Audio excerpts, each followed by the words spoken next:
For over 50 years, people have come to see the Sharks play. Talent, skill, speed, intelligence, elite-level athleticism. That's not these guys. Biased, one-eyed, opinionated. More often wrong than right. They make up for their complete lack of talent with pure dribble, gibberish, and enthusiasm. This is the E.T. Stand Podcast. Cardboard cutouts for fans, pre-canned crowd noises. No, it's not a Roosters home game or even a Parramatta home game with those crowd noises. COVID 2020 Sharks Manly. Welcome to another episode of the Classic Cronulla Chronicles.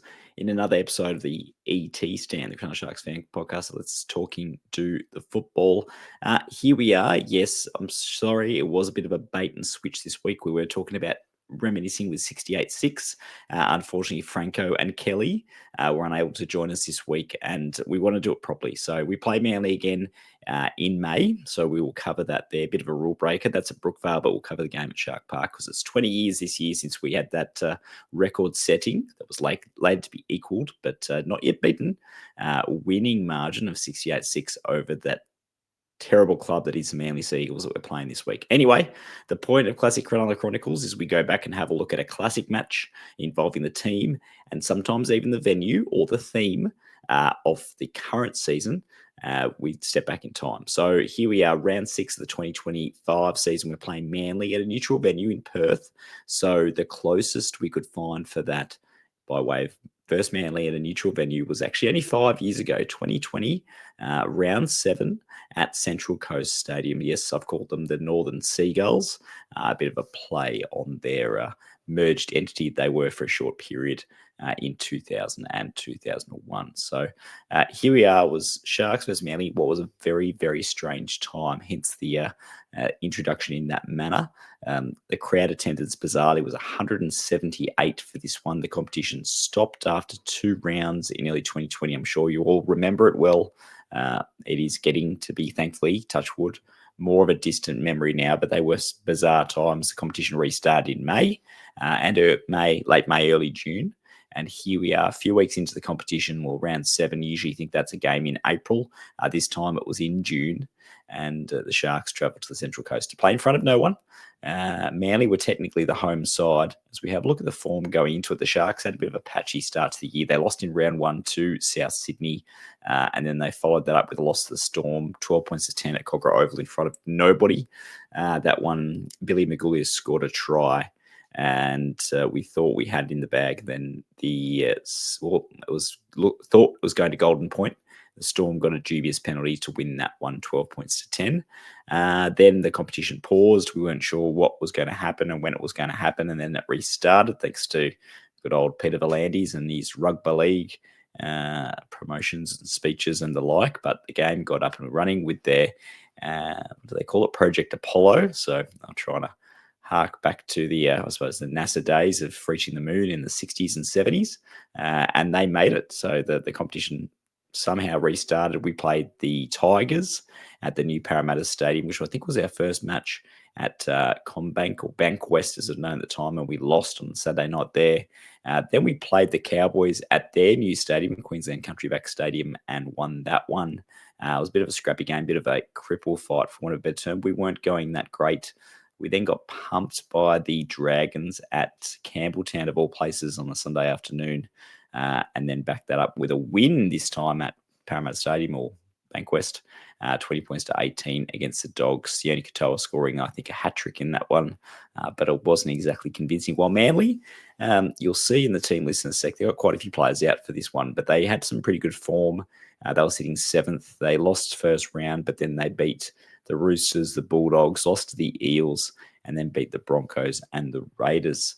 The Broncos, a bit of a side point, would go on to win the Spoon at the end of this year. So not the successful Brisbane-based side that we know for most of the time anyway. Looking at the sides, I'll give you the Manly side first up. So we had as I just resize my screen there. So Brendan Elliott in fullback, no Tommy Turbo.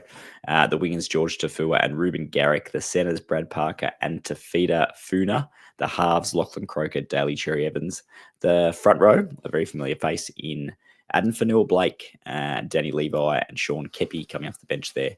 And the back row of Joel Thompson, Curtis Sirin and Jake Travojevic. And the bench of Marty Tapau, Cade Cust, Jack Kazelski, pardon the French pronunciation, and Taniela Paseka, the coach Desmond Hasler.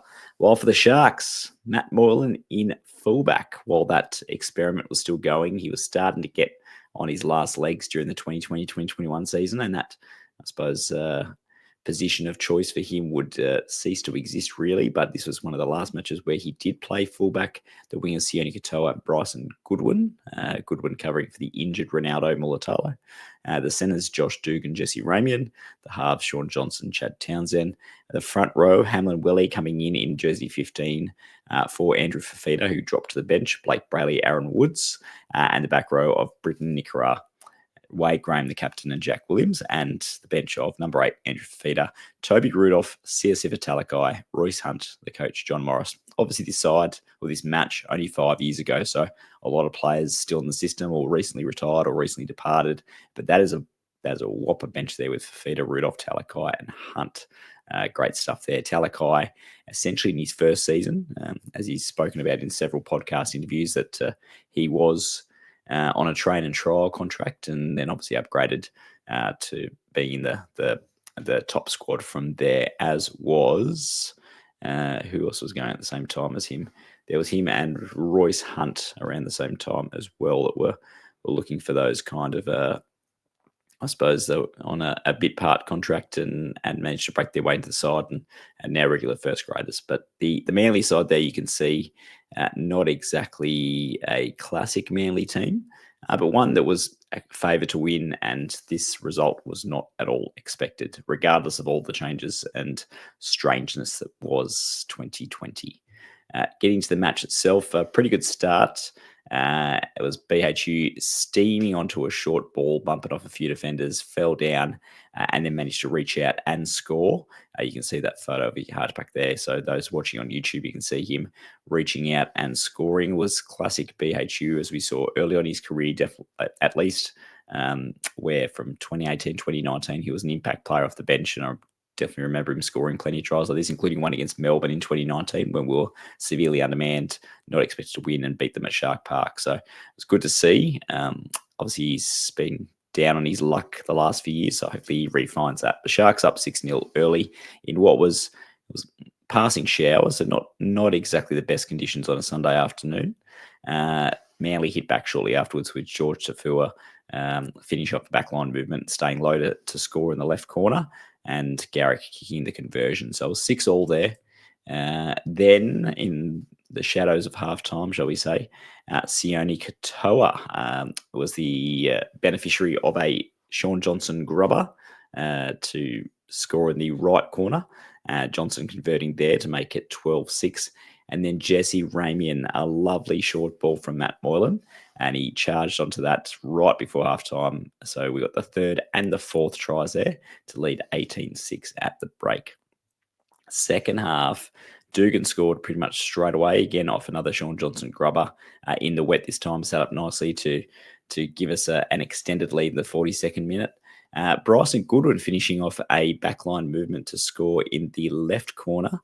So he was an early 2020 season signing from South Sydney, I believe, along with Mawini Harodi to kind of bolster our backline stocks after we'd lost Brett Morris, had a few other Josh Morris.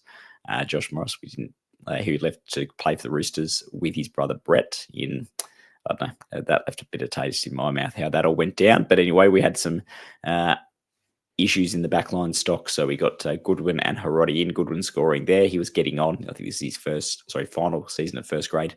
And Katoa again with a fantastic Katoa-esque put down, as we know that he does so regularly these days, finishing off another backline movement to get the Sharks up 34-6 and game set match there.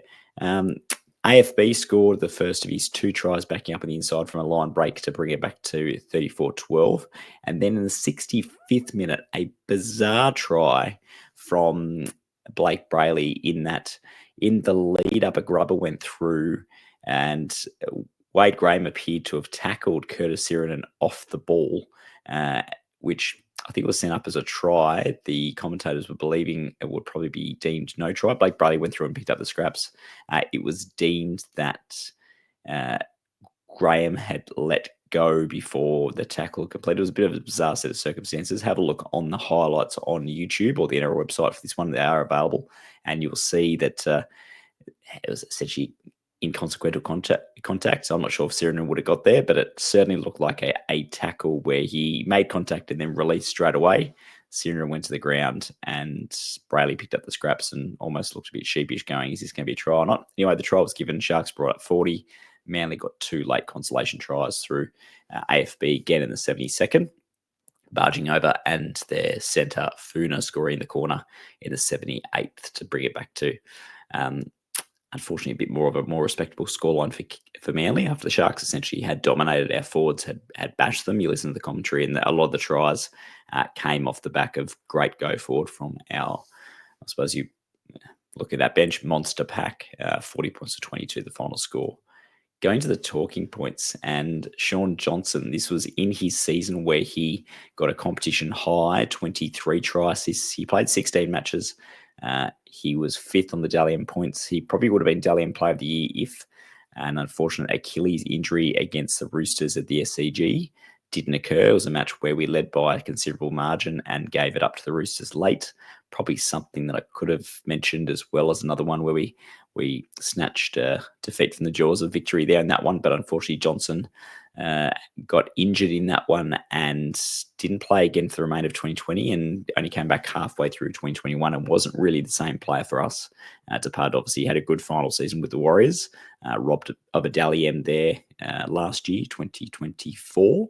But yeah, Shaun Johnson, we, I suppose, take our hat off to you for the performance on this occasion. He was good with the boot, 6 from 7, a few tries, a few line break assists, looking dangerous. It's a shame that it wasn't like that every week with Shaun. AFB, he was in his 5th year of first grade after making his debut for Manly in 2016. Looked very much at home. Wasn't the best prop in the competition at the time, but definitely dangerous with every carry. And we see the player that he's developed into. So quite topical there. Looking at that one, it's only 5 years ago, but I was like, oh, that's early on in his career, and he was showing the same form and same style that we see now. He left to go to the Warriors during the COVID period after 2021. COVID itself, so I've got a bit of a picture there of the crowd or lack thereof. Strange times. So they're playing games in venues with no fans due to all the mass gathering rules and the like. But in doing so, the first few matches they showed in round 2 of 2020 had no noise.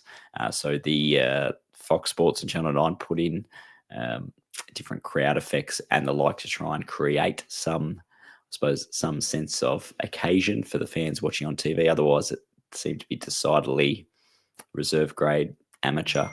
Funnily enough, though, sorry, as my phone goes off there, the interview I heard podcast I heard between James Graham and Matt Rogers recently was talking about the impact of crowds, or kind of lack thereof, when you're in the moment and it's a key occasion.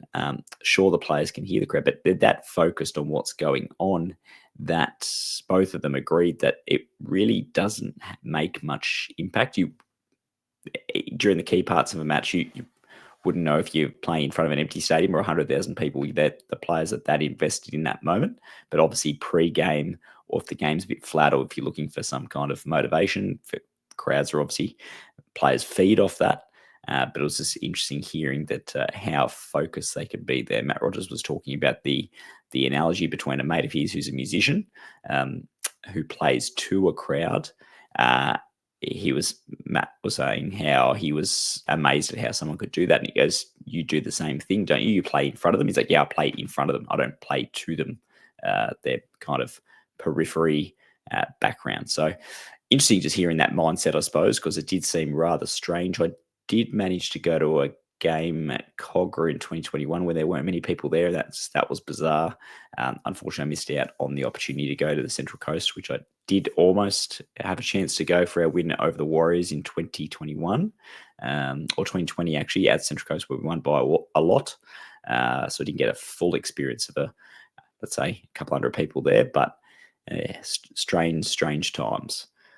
Moving on to the rule changes, this was one thing I couldn't really get around. So during the pause of the competition, Peter V'landys brought in a whole stack of rule changes. So there was the removal of the 2 referee system back to 1 referee, the introduction of the 6 again rule, which I think was 6 again at all parts of the field rather than the full penalty we get inside the defending team or the team's own 40-metre zone, as we see now, and a few other tweaks like that, which were with a view to speeding the game up, which I understand. But a lot of the teams have built their side around, I suppose, full penalties, abilities to slow the play down, abilities to reset at scrums, and an interchange policy that favoured a slower game. So it created kind of an uneven competition when the season restarted.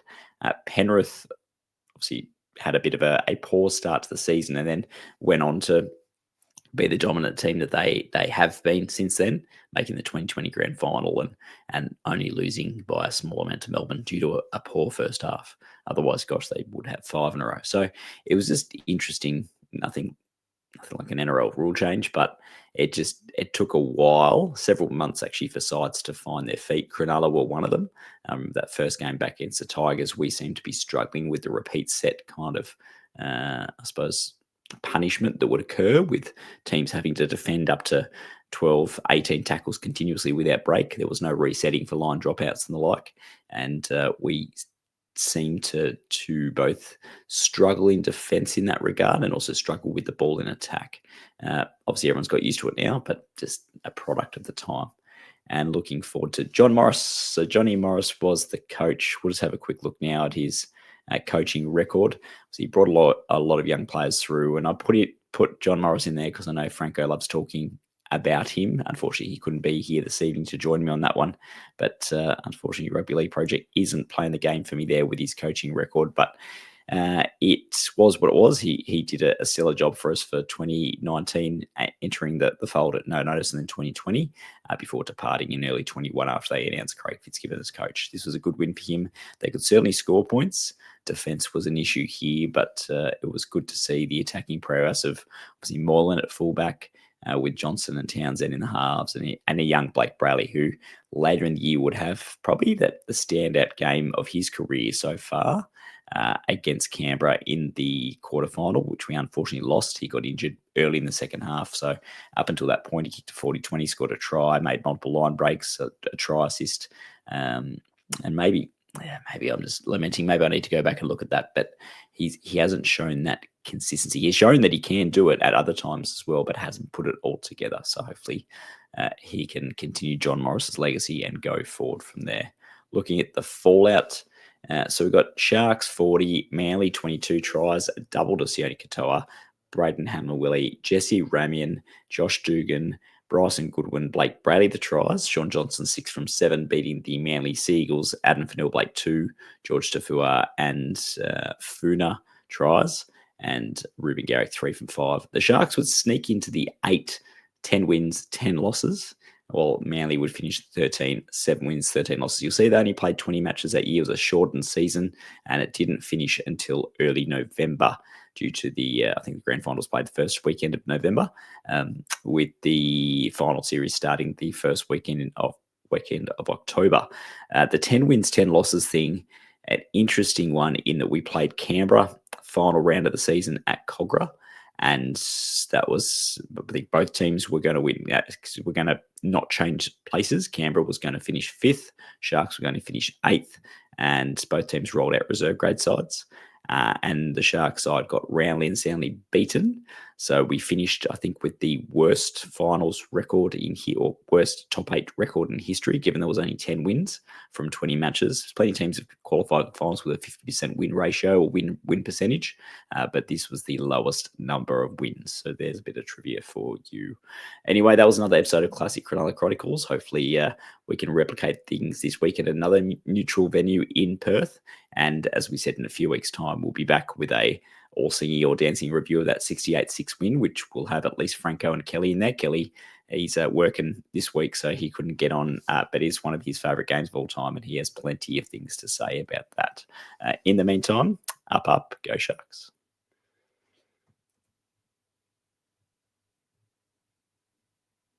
For over 50 years, people have come to see the Sharks play. Talent, skill, speed, intelligence, elite level athleticism. That's not these guys.